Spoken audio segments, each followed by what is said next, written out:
ನೀವು ಮ್ಯಾನಿಫೆಸ್ಟೇಷನ್ ಮಾಡಿಕೊಂಡ ನಂತರ ಯೂನಿವರ್ಸ್ ನನಗೆ ಅದು ಬೇಕು ಇದು ಬೇಕು, ಇದು ಕೊಟ್ಟಿದೆಯಾ ಅದು ಕೊಟ್ಟಿದೆಯಾ ಅಂತ ಮ್ಯಾನಿಫೆಸ್ಟೇಷನ್ ಮಾಡ್ಕೊಂಡಿರ್ತೀರ.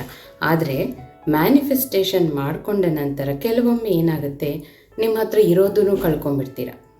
ಅಂದರೆ ಏನೋ ಬೇರೆ ತುಂಬ ಒಳ್ಳೆ ಜಾಬ್ ಬೇಕು ಅಂತ ಕೇಳ್ಕೊಂಡಿರ್ತೀರ. ಅವಾಗೇನಾಗುತ್ತೆ, ಇರೋ ಜಾಬಲ್ಲಿ ಏನೋ ಪ್ರಾಬ್ಲಮ್ ಆಗಿಬಿಡುತ್ತೆ, ಅವರಾಗೆ ಅವರು ನಿಮ್ಮನ್ನು ಫೈರ್ ಮಾಡಿಬಿಡ್ತಾರೆ.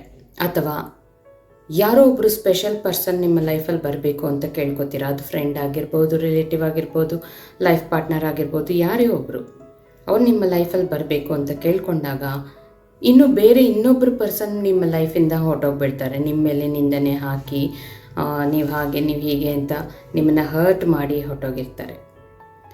ನಿಮಗೆ ಇನ್ನೂ ಬೇರೆ ಏನಾದರೂ ಹಣ ಬೇಕು, ಜಾಸ್ತಿ ಹಣ ಬೇಕು ಅಂತ ಕೇಳಿರ್ತೀರ. ಇರೋ ಹಣನೂ ಖಾಲಿ ಆಗಿಬಿಡೋ ಥರ ಮಾಡಿಬಿಡುತ್ತೆ. ಆವಾಗ ನಿಮ್ಮ ರಿಯಾಕ್ಷನ್ ಹೇಗಿರುತ್ತೆ? ನೀವು ಯೂನಿವರ್ಸ್ ಇದೆಲ್ಲ ಏನೂ ಇಲ್ಲ, ನಾನೇನೋ ಕೇಳ್ಕೊಂಡ್ರೆ ಏನೋ ಆಗೋಯ್ತು, ಇರೋದೂ ಹೋಯ್ತು ಅಂತ ಬೇಜಾರು ಮಾಡ್ಕೊತೀರ ತಾನೆ. ಅಲ್ಲೇ ಇರೋದು ವಿಷಯ. ಏನು ಗೊತ್ತಾ, ನೀವು ಏನು ಕೇಳಿದ್ದೀರೋ ಅದಕ್ಕೆ ಉತ್ತಮವಾಗಿ ನಿಮಗೆ ಕೊಡಬೇಕು ಅಂತಲೇ ನಿಮ್ಮ ಹತ್ರ ಇರೋದನ್ನು ಕಳೆದು ಹೋಗೋ ಹಾಗೆ ಮಾಡುತ್ತೆ. ಒಳ್ಳೆ ಜಾಬ್ ಕೇಳಿದಾಗ ಆಲ್ರೆಡಿ ಒಂದು ಜಾಬಲ್ಲಿದ್ದೀರಾ, ಸ್ಯಾಟಿಸ್ಫ್ಯಾಕ್ಷನ್ ಇಲ್ಲ, ಇನ್ನೂ ಬೆಟರ್ ಜಾಬ್ ಬೇಕು ಅಂತ ಕೇಳಿದ್ದೀರಾ.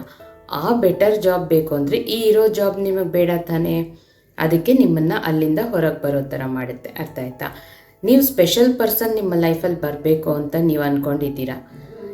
ಯಾರೋ ನಿಮ್ಮನ್ನು ಬಿಟ್ಟು ಹೋಗಿದ್ದಾರೆ ಇರೋ ರಿಲೇಷನ್ಶಿಪ್ಸಲ್ಲಿ, ಅಂದರೆ ಅವರು ನಿಮ್ಮ ಜೊತೆ ಇದ್ದರೆ ನಿಮ್ಮ ಲೈಫಲ್ಲಿ ಒಳ್ಳೆಯದಾಗಲ್ಲ ಅಂತಲೇ ಯೂನಿವರ್ಸ್ ಆ ಒಂದು ರಿಲೇಷನ್ಶಿಪ್ನ ಕಟ್ ಮಾಡಿದೆ.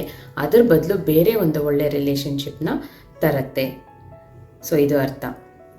ನೀವೇನಾದರೂ ಜಾಸ್ತಿ ಹಣ ಬೇಕು ಅಂತ ಮ್ಯಾನಿಫೆಸ್ಟ್ ಮಾಡ್ಕೊಂಡಿದ್ರೆ, ಇರೋ ಹಣ ಕೂಡ ನಿಮ್ಮನ್ನು ಬಿಟ್ಟು ಹೋಯಿತು ಅಂದರೆ, ಇರೋ ಹಣ ನಿಮ್ಮನ್ನು ಬಿಟ್ಟು ಹೋದಾಗ ನಿಮ್ಮ ಭಾವನೆ ಹೇಗಿದೆ? ಹಣ ಇದ್ದಾಗ ನಿಮ್ಮ ಭಾವನೆ ಹೇಗಿರುತ್ತೆ, ಇಲ್ಲದೆ ಇರುವಾಗ ಹೇಗಿರುತ್ತೆ? ಜಾಬ್ ಇದ್ದಾಗ ನಿಮ್ಮ ಭಾವನೆಗಳು ಹೇಗಿರುತ್ತೆ, ಅದಿಲ್ಲದೆ ಇರುವಾಗ ನಿಮ್ಮ ಭಾವನೆಗಳು ಹೇಗಿರುತ್ತೆ? ಸ್ಪೆಷಲ್ ಪರ್ಸನ್ ನೀವು ಯಾರನ್ನ ಅಟ್ರ್ಯಾಕ್ಟ್ ಮಾಡ್ತಾ ಇದ್ದೀರೋ ಅವ್ರು ನಿಮ್ಮ ಜೊತೆ ಇದ್ದಾಗ ನಿಮ್ಮ ಭಾವನೆಗಳು ಹೇಗಿರುತ್ತೆ, ಅವರಿಲ್ಲದೇ ಇದ್ದಾಗ ನಿಮ್ಮ ಭಾವನೆಗಳು ಹೇಗಿರುತ್ತೆ? ಇದೆಲ್ಲ ತುಂಬ ಮ್ಯಾಟರ್ ಆಗುತ್ತೆ. ಸೊ ಹಾಗಾಗಿ ನೀವು ನಿಮ್ಮ ಹತ್ರ ಏನಿದೆಯೋ ಅದಕ್ಕೆ ಫಸ್ಟು ಫುಲ್ ಖುಷಿಯಾಗಿರಿ, ಕೃತಜ್ಞತೆಗಳನ್ನು ಹೇಳ್ಕೊಳ್ಳಿ. ಆವಾಗ ಇಲ್ಲದೇ ಇರೋದನ್ನು ನೀವು ಅಟ್ರ್ಯಾಕ್ಟ್ ಮಾಡ್ತೀರಾ. ಆ್ಯಂಡ್ ಇವಾಗ ಏನಿದೆ ಅದರಲ್ಲಿ ಸ್ಯಾಟಿಸ್ಫ್ಯಾಕ್ಷನ್ ಇಲ್ಲ ಅಂತಂದ್ರೂ ಖುಷಿಯಾಗಿರಿ, ನಿಮ್ಗೇನು ಬೇಕೋ ಅದು ಖಂಡಿತ ಬರುತ್ತೆ.